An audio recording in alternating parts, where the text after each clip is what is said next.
Hey, hello guys, welcome to Invest Now. Hope all of you are doing good. Today I'm going to talk about something which is very basic in the investment world, how to pick a stock. I'm not only going to talk about it, I'm also going to show it in the system. So I think let's jump right into the system. What I've done is I have just opened moneycontrol.com in Chrome and I have typed in SBI, which is State Bank of India. I have taken this example because this is a public sector undertaking.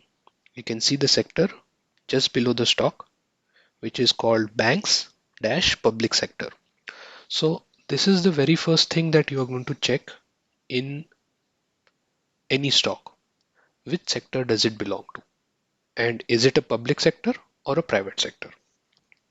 So that is the very first thing you check. Now, if you see the price, it's 387.20 rupees today. Okay, so before making an investment, what you have to check? You have to check the company financials, which is here.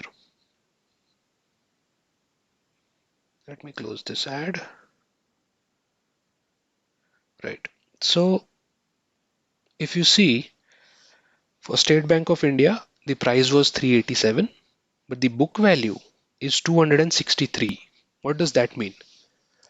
Book value is nothing but the value maintained in your financial balance sheet. Every year this changes. Now, it is mandatory, as you know, it is mandatory for every company to maintain a balance sheet.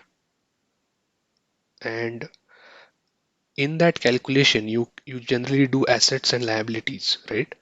And this is the same balance sheet where you calculate the book value per share. Now, if you see on the right hand side here, there are two columns which are P slash B and P slash C. What does that mean? P slash C means price to cost and P slash B means price to book. So price to book means what is the current price, which is 387, what is the book value, which is 263. So the ratio of price to book is a multiple of 1.47, which is good. Price to cost means there is a concept called earning per share, which means what is the capacity of this particular share to earn per unit.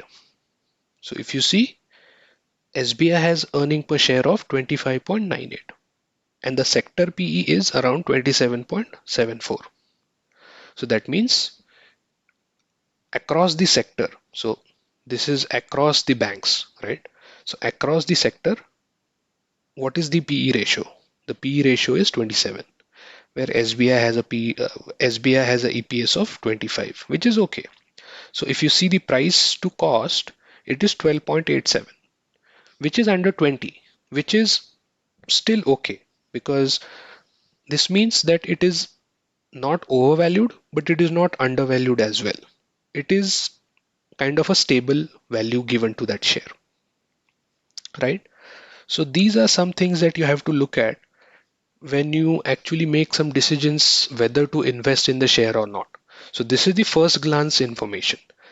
Then you come to the actual basics, which is the financials. So if you go to any brokerage site or if you go to moneycontrol.com, they have a section called financials where you can actually look at what was the cash flow of this company in that particular quarter.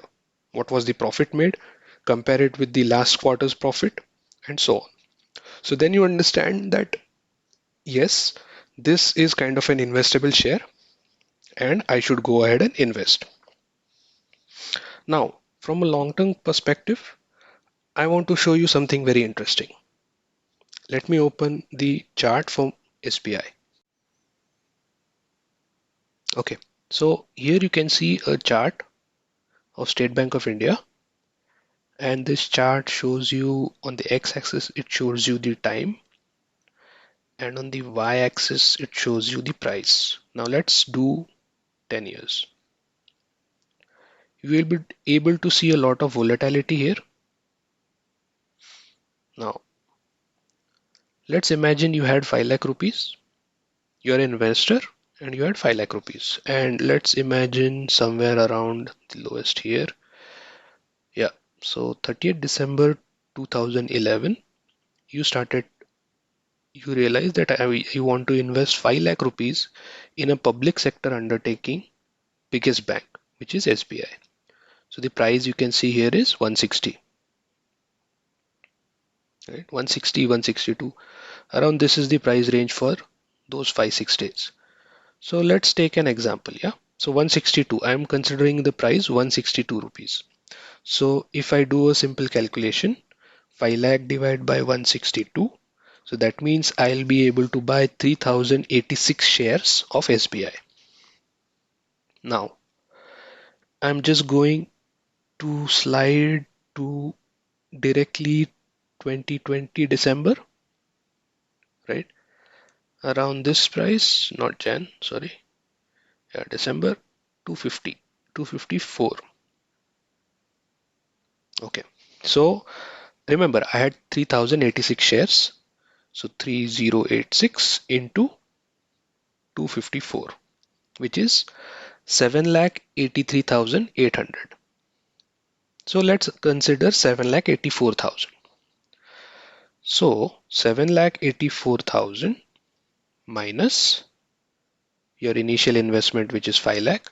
So you gained about 2,84,000 rupees. Okay.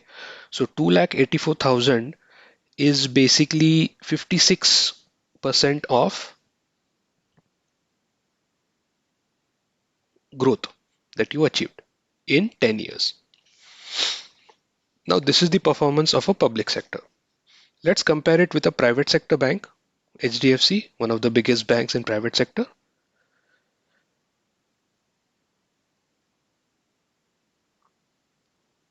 Now it will compare the two charts, 10-year charts. Now see the difference, right? So SBI is in red color, HDFC is in blue color. Watch closely.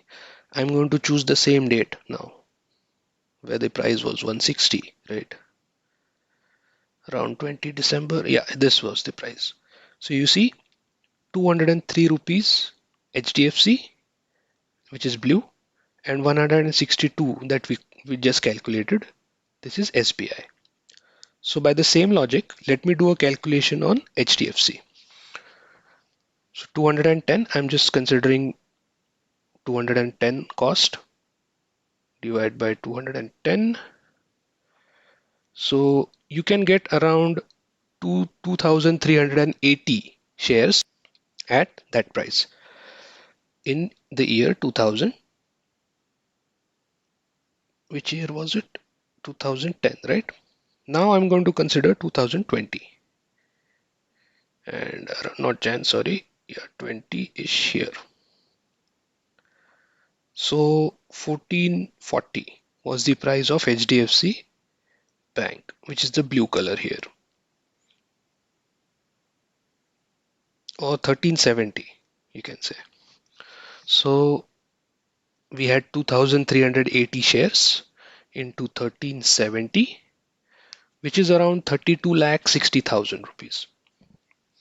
Now you see the appreciation, right? So 32 lakh 65,000, you can say.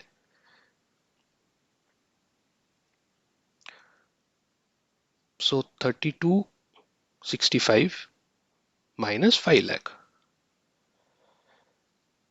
So there was an increase in your capital of 27 lakh 65,000.